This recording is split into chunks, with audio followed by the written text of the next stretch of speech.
I'm sharing my story because I want to raise awareness of the importance of organ donation and people sharing their wishes. I believe up to 9 people's lives can be saved from one person. I think it's something like that. And so that really is a legacy to leave. I had my transplant 10 months ago and it was at the Freeman Hospital at Newcastle. So I was relatively stable for many years. I had the limits that came with it, but I was relatively stable. But then about a year to a year and a half before my transplant, I suddenly worsened. I really quickly deteriorated in lots of ways. Everything worsened, could barely walk at all. I was really fatigued, exhausted all the time.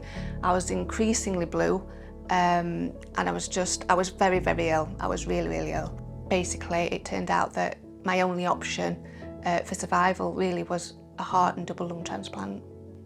When it was mentioned when I was in hospital when I was really ill, I actually felt a sense of relief because I thought there was hope that I had that option, because I know that not everybody gets that option. And I understood as well, because I knew how ill I was, that was the only option. And it was just a case of just waiting to see. And for me, because I was so ill and I was put on originally the active list and then the urgent list, I was only in the hospital at Newcastle for a couple of days before I actually had the transplant itself.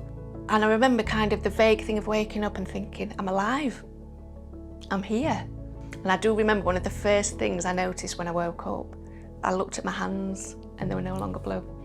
They were pink. It was one of the first things that I noticed. Yeah, I was in hospital for a total of 6 weeks after the operation. It was such an amazing feeling going home.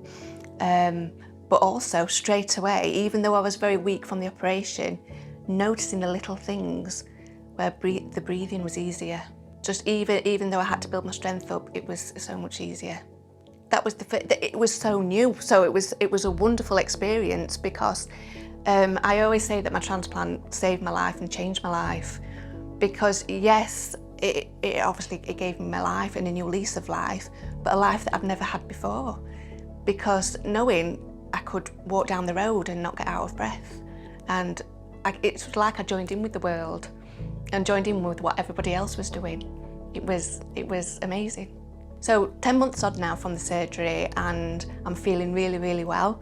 I'm still recovering and building my strength back up, but it's come on quite a lot since when I first had the surgery, and I'm really noticing all the benefits from the transplant in terms of what I can now do.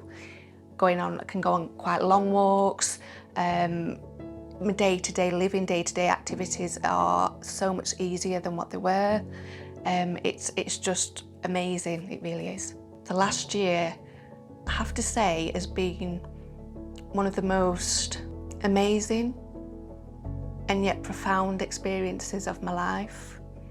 To my donor, if I could speak to them now, I would say thank you so much for the gift of life. And saying those words, it's like words don't seem enough. And saying the words thank you seems really small to measure the amount of gratitude I feel towards my donor for the life that they've given me. It really is the ultimate legacy. I think it's really important that people share their wishes if they wish for their organs to be donated when they die.